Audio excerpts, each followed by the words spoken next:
Namaste children. Today let us discuss about another civilization called Mesopotamian civilization. We have studied or discussed about Egyptian civilization. Their king was called as Pharaoh. We have discussed about their social condition, economic condition, religious condition, different gods of them, and they used to build pyramids, and their unique way of preserving the dead bodies called mummification. They used to keep the mummy inside the pyramid. Even today there are many mummies are kept inside the pyramid. And we have discussed about their science, their art, and then their architecture, a unique way of architecture, that is Sphinx, head of the lion, head of a man and the body of the lion, and so on. And you all know that Egyptian civilization, Egypt is the gift of river Nile. Suppose there was no river Nile, and this Egyptian civilization would not have taken place. Now coming to the point of Mesopotamian civilization, Mesopotamian Nagarikate, Egyptian Nagarikate, Egypt, Nile Nadiya Varaprasad. Nile ನದಿ ಇಲ್ಲದಿದ್ರೆ Egypt ನಾಗರಿಕತೆ ಇರ್ತಿರ್ಲಿಲ್ಲ ಅಂತ ಹೇಳೋದನ್ನು ನಾವು discuss ಮಾಡಿದ್ದೇವೆ. ಈಗ next civilisation ನಾಗರಿಕತೆ, ಮೆಸಪಟೋಮಿಯನ್ ನಾಗರಿಕತೆ. ಈಗ ನಾಗರಿಕತೆ ಅಂತ ಹೇಳುವಾಗ ನಮಗೆ ಗೊತ್ತಿರುವ ಸಂಗತಿ ಏನು, ಯಾವುದೋ ನದಿ ತೀರದಲ್ಲಿ ಅಥವಾ ನದಿ ತೀರಗಳಲ್ಲಿ ನಾಗರಿಕತೆ ಆಗಿರ್ತದೆ. So here when we talk about Mesopotamia, this word Mesopotamia is a Greek word itself. Idu Greek shabda, Mesopotamia means Greek word, means the meaning of that is land between two rivers. Land between two rivers. ಎರಡು ನದಿಗಳ ಮಧ್ಯದ ಭೂಮಿ. ಹಾಗಾದ್ರೆ ಈ ಒಂದು ಸಿವಿಲೈಸೇಷನ್ಗೆ, ನಾಗರಿಕತೆಯಲ್ಲಿ ಎರಡು ನದಿಗಳು ಮುಖ್ಯ ಪಾತ್ರ ವಹಿಸುತ್ತವೆ. Those two rivers are Euphrates and Tigris. Euphrates ಮತ್ತು ಟೈಗ್ರಿಸ್ ಎರಡು ನದಿಗಳ ಆ ಮಧ್ಯದ ಭಾಗ ಮೆಸಪಟೋಮಿಯಾ. ಸೊ ಇಲ್ಲಿ ಎರಡು ನದಿಗಳು Euphrates and Tigris. The word Mesopotamia has come from the Greek language. The meaning of that word Mesopotamia is land between two rivers. Which are the two rivers? Euphrates and Tigris. ಸರಿ, ನಮಗೆ ಈಗ ಗೊತ್ತಾಯ್ತು ಎರಡು ನದಿಗಳು ಆ ನಾಗರಿಕತೆಗೆ ಕಾರಣವಾದವು, Euphrates and Tigris. ಈಗ ಈ ಒಂದು ಲ್ಯಾಂಡ್ ನೀವೀಗ ನಿಮ್ಮ ಮೊಬೈಲ್ ಅಲ್ಲಿ ನೋಡ್ಕೊಳ್ಬೇಕು. ಮೆಸಪಟೋಮಿಯಾ ಯಾವ ಏರಿಯಾದಲ್ಲಿ ಬಂದಿದೆ, which are the countries covered in that place. ನಾನು ಈಗ ಮುಂದುವರಿಸ್ತೇನೆ. ಈ ಲ್ಯಾಂಡ್ ಅಲ್ಲಿ, this land is called as cradle and graveyard of civilisations. ಅನೇಕ ನಾಗರಿಕತೆಗಳ ತೊಟ್ಟಿಲು, ಕ್ರೆಡಲ್ ಮತ್ತು ಸಮಾಧಿ, ಗ್ರೇವಿಯಾರ್ಡ್. ನೋಡಿ, ತೊಟ್ಟಿಲು ಮತ್ತು ಸಮಾಧಿ. ರಿವರ್ ವ್ಯಾಲೀಸ್ ಅನ್ನು ನಾವು ಏನ್ ಹೇಳ್ತೇವೆ, river valleys are called as ಕ್ರೆಡಲ್ಸ್ of civilisation. ನದಿ ತೀರಗಳು ನಾಗರಿಕತೆಯ ತೊಟ್ಟಿಲುಗಳು. ಸರಿ, ಆದ್ರೆ ಇಲ್ಲಿ ಮೆಸಪಟೋಮಿಯಾ ನಾಗರಿಕತೆಯ ತೊಟ್ಟಿಲು ಮತ್ತು ಸಮಾಧಿಯಂತೆ. Mesopotamia is called as the cradle and graveyard of civilisations. ತುಂಬಾ ಸಿವಿಲೈಸೇಷನ್ಸ್, ಒಂದೇ ಅಲ್ಲ, ಅದೇ ಜಾಗದಲ್ಲಿ ಮೆನಿ ಸಿವಿಲೈಸೇಷನ್ಸ್. ಸೊ ಹಿಯರ್ ಯಾಕೆ ಅಂತ ಕೇಳಿದ್ರೆ, ಪೀಪಲ್ ಲೈಕ್, ನೋಡಿ 5 ತರದ ಜನರು. Here they had there own way of civilisation, own type of civilisation, and ಅದು ಏನು ಅಲ್ಲಿ ಡೌನ್ ಫಾಲ್ಸ್ ಆಗಿದೆ. ಸಮಾಧಿ ಕೂಡ ಆಯ್ತು, ಅಲ್ಲಿ ರೈಸ್ ಆಗಿದೆ, ಸಮಾಧಿಯೂ ಆಗಿದೆ. ಹಾಗಾಗಿ this land is called as the cradle and graveyard of civilizations. Even for the first time, who had civilizations there? They are called as Sumerians. ಸುಮೇರಿಯನ್ನರು. ಫಸ್ಟಿಗೆ ಸಿವಿಲೈಸೇಷನ್ ಪ್ರಾರಂಭ ಮಾಡಿದವರು ಮೆಸಪಟೋಮಿಯನ್ ಏರಿಯಾದಲ್ಲಿ ಸುಮೇರಿಯನ್ನರು. So Sumerians. Okay. In which place they had their empire? In a place called Sumer. In a place called Sumer, they settled down. Before civilization, they were all wanderers, nomads. ಅಲೆಮಾರಿಗಳು. ನಮ್ಗೆಲ್ಲ ಗೊತ್ತು, ಅಲೆಮಾರಿ ಜೀವನ start ಆದ ನಂತರ ಹಳ್ಳಿ ಜೀವನ start ಆಯಿತು. ಹಳ್ಳಿ ಜೀವನದ ನಂತರ ಪಟ್ಟಣದ ಜೀವನ. ಸೊ ಸಿವಿಲೈಸೇಷನ್ ಅಲ್ಲಿ ಪಟ್ಟಣದ city life. So here they have settled in a place called Sumer. ಅಲ್ಲೊಂದು ಸಿಟಿ ಅವರದ್ದು. So they were called as Sumerians. ಸುಮೇರಿಯನ್ನರು. So this is one civilization of Mesopotamian area. Sumerians. Next comes Akkadians. Akkadiannರು. Akkadiannರು. They settled in a place called Akkad. ಹಾಗಾಗಿ they were called as Akkadians. Akkadiannರು, Akkad, a place called Akkad. They had occupied Sumer as well. ಅವರ kingdom ಅಲ್ಲಿ Sumer ಪ್ರಾಂತ ಕೂಡ ಸೇರ್ಪಡೆಯಾಗಿತ್ತು. And the king Sargon the first, ಒಂದನೆಯ Sargon ಅಂತ ಹೇಳುವ ರಾಜ, he was the most famous king among Akkadians, and their capital was Agade. Agade was their capital. They first settled in a place called Akkad. That is why they were called as Akkadians. So Akkad ಅಂತ ಹೇಳುವ ಜಾಗದಲ್ಲಿ settle ಆದ್ರು. ಅಗಾದೆ ಅವರ capital ಆಯ್ತು.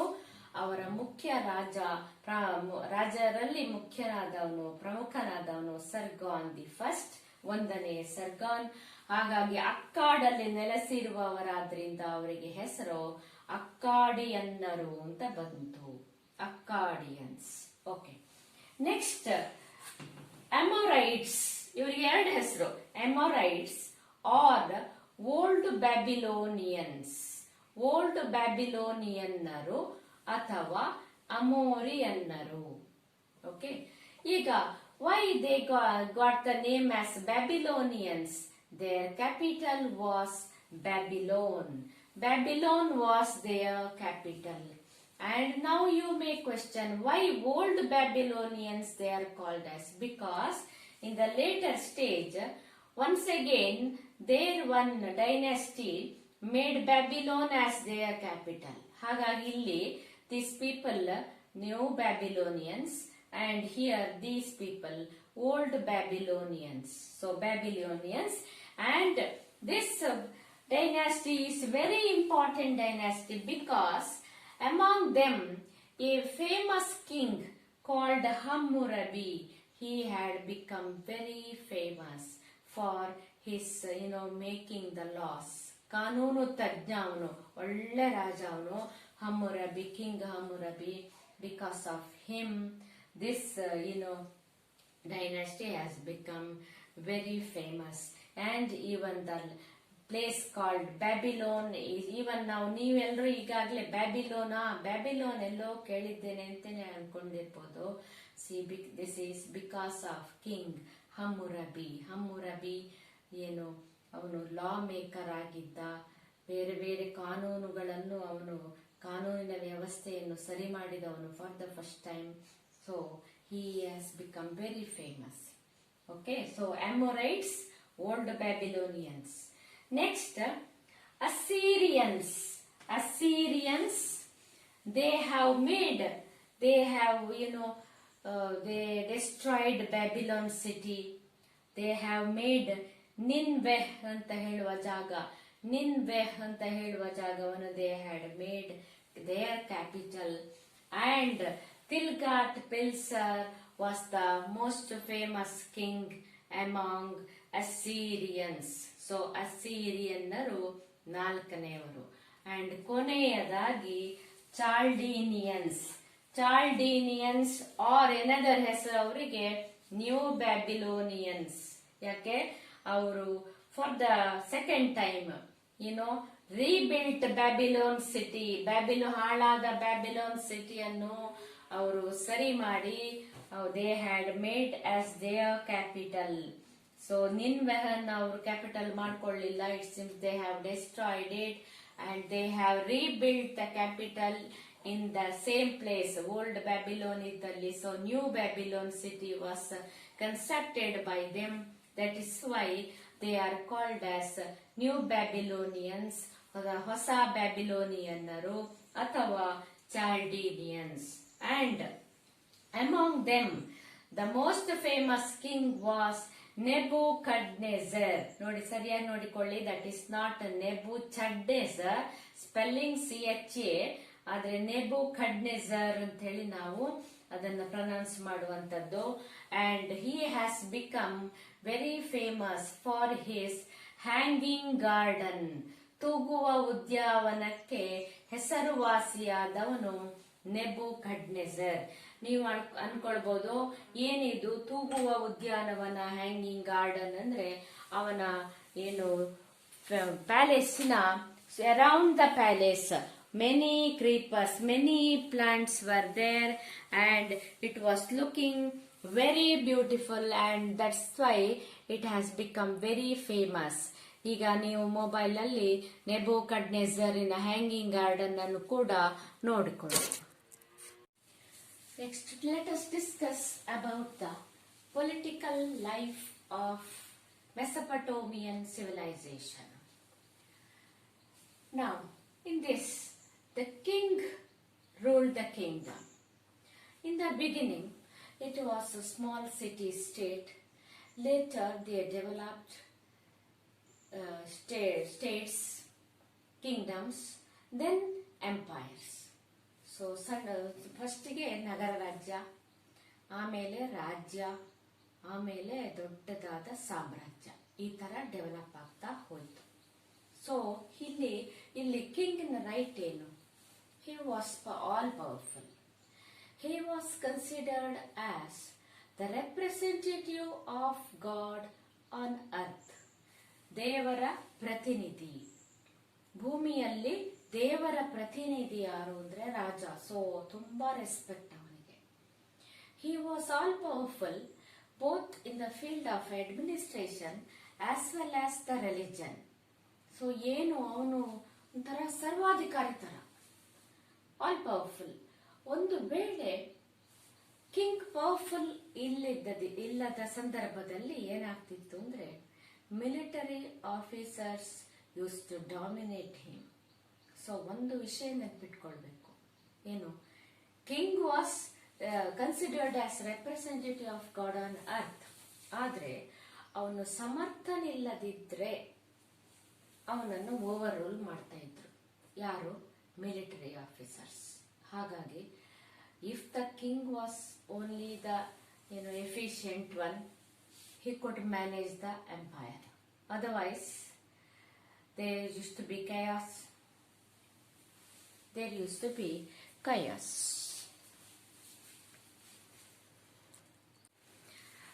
In the administration, priests also had their position. Like ರಾಜಗುರುಗಳ ಹಾಗೆ priest, ಪುರೋಹಿತ ವರ್ಗ, ಪುರೋಹಿತರು, they used to advise the king in the field of administration as well as religion. Next, governors were appointed. ರಾಜ್ಯಪಾಲರನ್ನು ನೇಮಿಸ್ತಾ ಇದ್ರು for the provincial administration.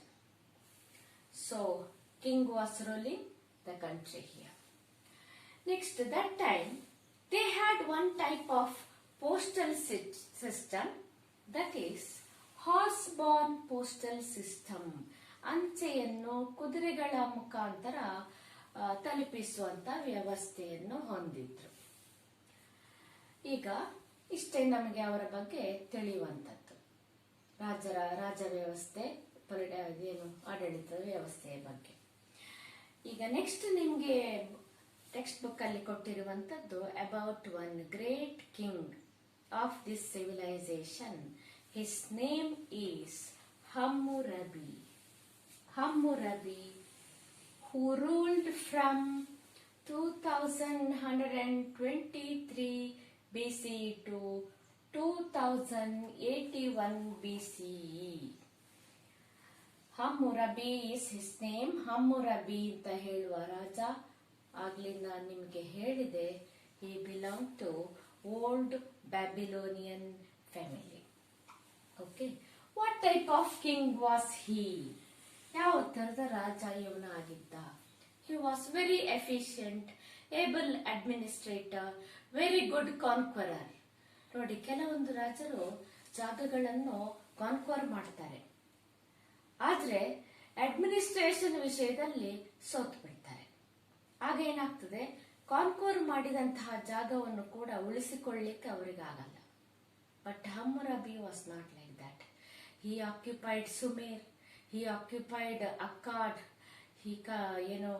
then still he conquered and almost whole of Mesopotamian area came under his empire. So very good conqueror. Later we come to know that he was also an efficient administrator. So ಯಾವ ತರದ administrator ಅವನು? He was an enlightened despot. ಜ್ಞಾನ ಸಂಪನ್ನ ಸರ್ವಾಧಿಕಾರಿ. ನೋಡಿ, ಎಲ್ಲ ಅಧಿಕಾರ ಅವನ ಕೈಯಲ್ಲಿ.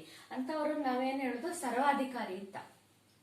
ಈಗ ಪ್ರಾಬ್ಲಮ್ ಏನು ಅಂದ್ರೆ, question what arises means weather this ಸರ್ವಾಧಿಕಾರಿ ಡಿಕ್ಟೇಟರ್ ಇಸ್ ಗುಡ್ ಆರ್ ಬ್ಯಾಡ್. ಅವನು ಜ್ಞಾನ ಸಂಪನ್ನನ ಜ್ಞಾನಹೀನನ ಅಂತ ಪ್ರಶ್ನೆ. ಓಕೆ, ಇಫ್ ಹೀಸ್ ಒಳ್ಳೆ ಜ್ಞಾನವಂತ ಆದ್ರೆ no problem, there will be peace and prosperity. ನಮ್ಗೆ ಏನು ಕಷ್ಟನೇ ಇಲ್ಲ.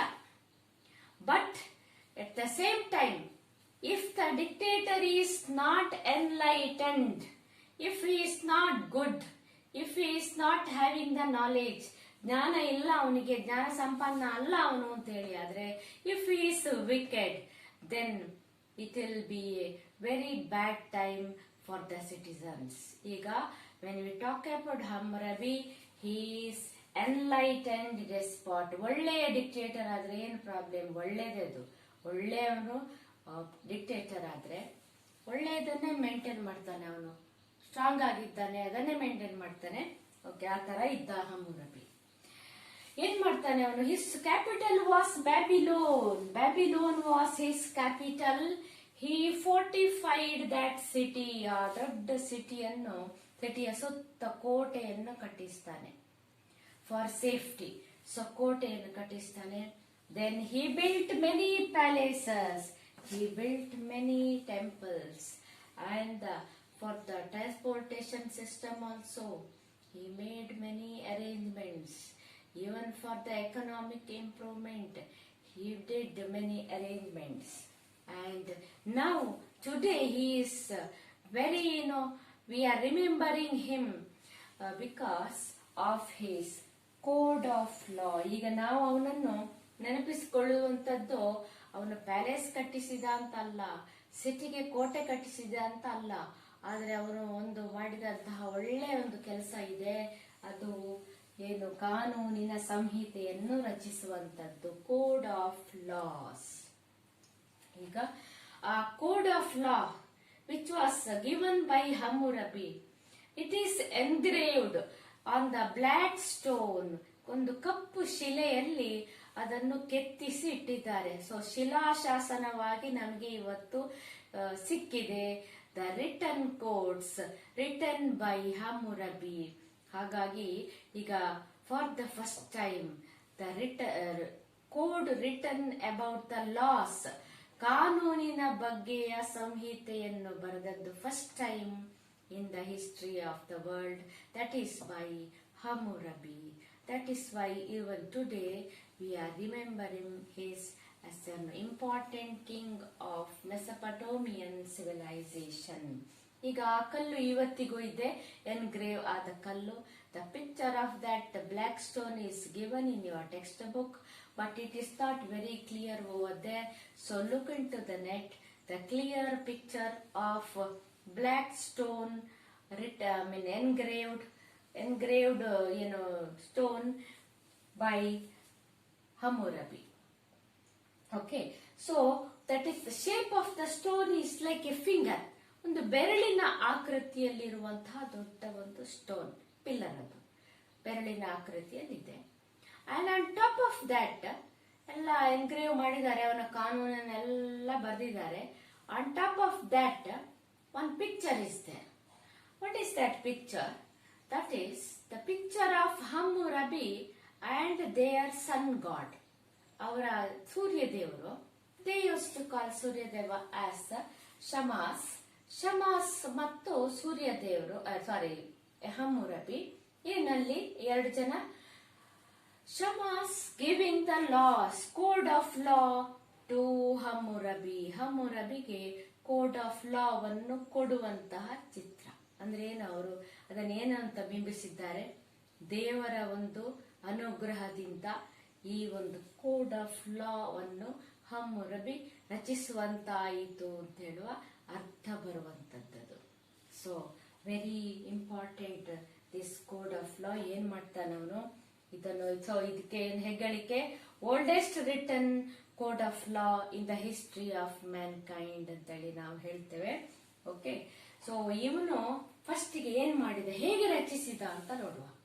ಯಾವ ತರ ಪಾಲಿಸಿ ಇಟ್ಕೊಂಡದಕ್ಕೆ ಅಂತೇಳಿ ನೋಡಿದ್ರೆ, according to Hammurabi, it was the great responsibility of the state to give justice to its subjects. ಈಗ ರಾಜ ನೋಡಿ, he was the owner of the all the property and wealth of the state.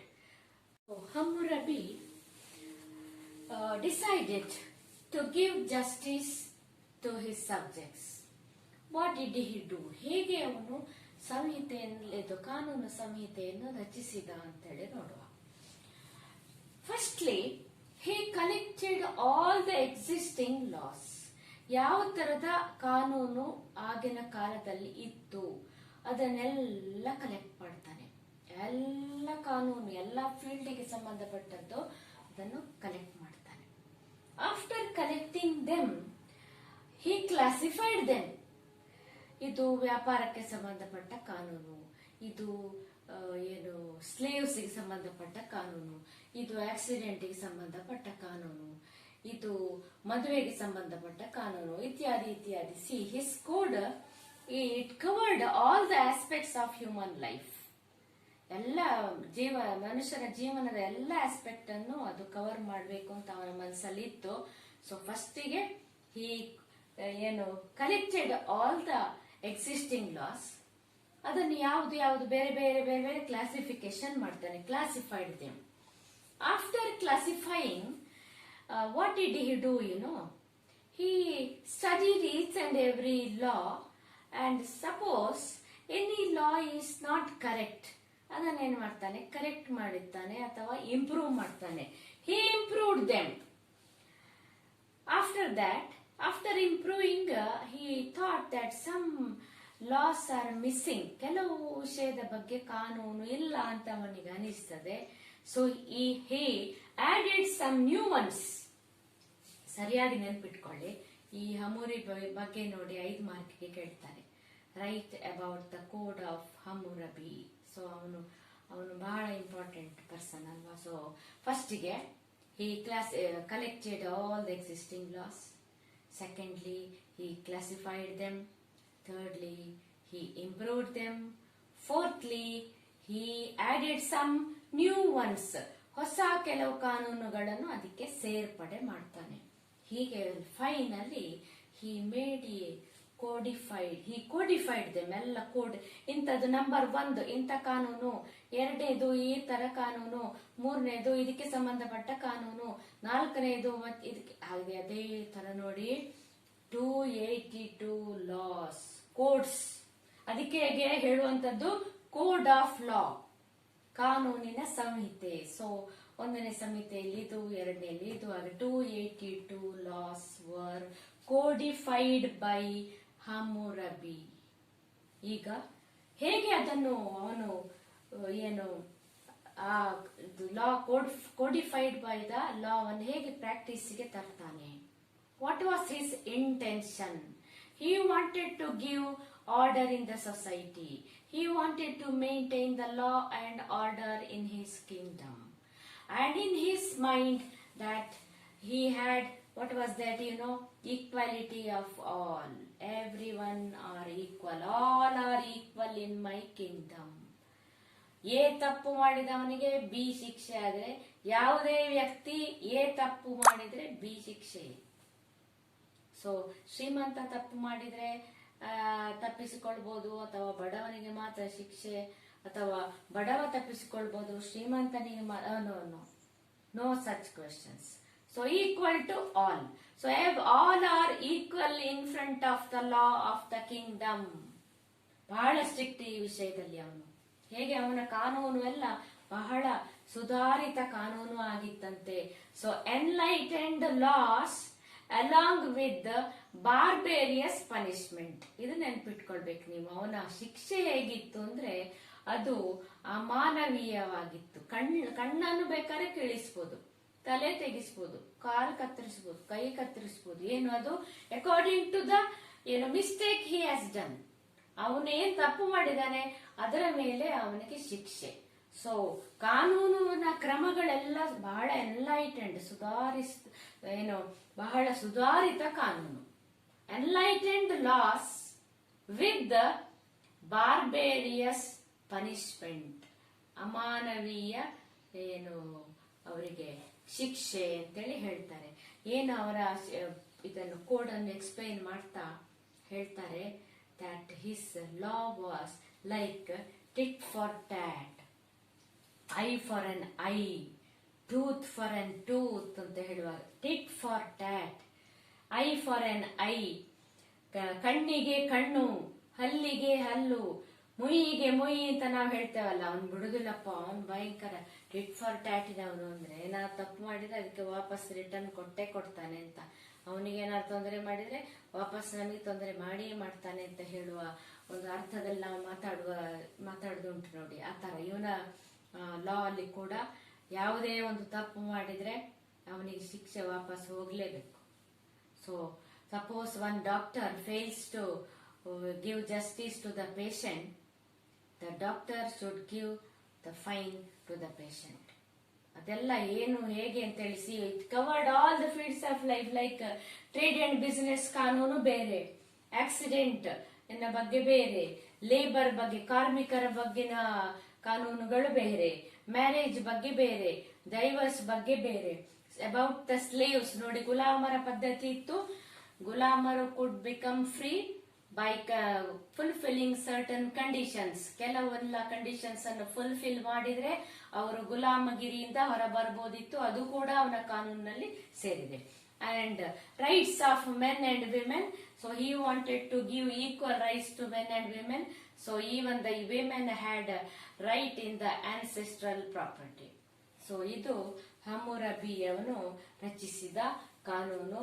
ಬಹಳ ಸುಧಾರಿತ ಕಾನೂನನ್ನು ಆಗಿನ ಕಾಲದಲ್ಲಿ ಅವನು ರಚಿಸಿ ಅದು ಬಹಳ ಫೇಮಸ್ ಆದ ಕಾರಣ ಅದು ಅಮರ ಆಗಿದೆ. Hammurabi's code of law is remembered by all over the world. Let us discuss about the social condition of Mesopotamian civilization. Mesopotamian civilization ನ ಸಾಮಾಜಿಕ ಸ್ಥಿತಿ ಹೇಗಿತ್ತು ಅಂತ ನೋಡುವ. They had 4 groups: the royals, the priests, then the rich landlords and merchants, and lastly the slaves. ಅರಸರು, ಅರಸ ಮನೆತನದವರು, ಪುರೋಹಿತ ವರ್ಗದವರು, ದೊಡ್ಡ ಜಮೀನ್ದಾರರು ಮತ್ತು ವ್ಯಾಪಾರಿಗಳು, ಕೊನೆಯದಾಗಿ ಗುಲಾಮರು. Here the royals, anyway, ಅರಸ ಮನೆತನದವರು, ಅವನಿಗೆ ಸಂಬಂಧಪಟ್ಟವರು, they had they lived in comfortable and luxurious life. They lived. The priest, ಪುರೋಹಿತ ವರ್ಗದವರಿಗೆ ಕೂಡ ತುಂಬಾ ಗೌರವ ಇತ್ತು. Along with the priests, there was a group called scribes. Scribe means ಲಿಪಿಗಳು, ಬರೀಲಿಕ್ಕೆ ಗೊತ್ತಿದ್ದವರು. ನೋಡಿ, ಆಗಿನ ಕಾಲ ಕ್ರಿಸ್ತಪೂರ್ವ ಅಲ್ವಾ. So only few persons knew to write. To write and read, so ಅವರಿಗೆ ತುಂಬಾ ಗೌರವ ಇತ್ತು. So they were called as scribes, ಬರಹಗಾರರು, ಲಿಪಿಗಳಿಗೂ ಪ್ರೀಸ್ಟ್ಗಳಿಗೂ ಪುರೋಹಿತರಿಗೂ ಕೂಡ ತುಂಬಾ ಗೌರವ ಸಮಾಜದಲ್ಲಿ ಇತ್ತು. Next comes the rich landlords and the merchants. ಈ ಜಮೀನ್ದಾರರು sometimes they only became the head in the army also. ಅವರು ಸೇನಾನಿಗಳು, ಸೇನೆಯ ಮುಖ್ಯಸ್ಥರು ಎಲ್ಲ ಆಗಿದ್ರು. High position they one in the administration and merchants also, big merchants also, they were leading in the society. Apart from this, all other craftsmen or small farmers all came under this after these people. But lastly, the last in the hierarchy, the position comes to slaves. ಗುಲಾಮರ ಪರಿಸ್ಥಿತಿ ಮಾತ್ರ ಕಷ್ಟದಾಯಕವಾಗಿತ್ತು. ಆದರೆ ನಾವು ನೋಡ್ತೇವೆ Hammurabi ಅಂತ ರಾಜರ ಕಾಲದಲ್ಲಿ they could come out of their slavery by fulfilling certain conditions. So this is about their social category. And women, they enjoyed freedom. They had religious freedom, economic freedom. They had equal right in the ancestral property and so on. Next, let us discuss in the next class the economic condition, religious condition, art and architecture, their science, and lastly the downfall of Mesopotamian civilization.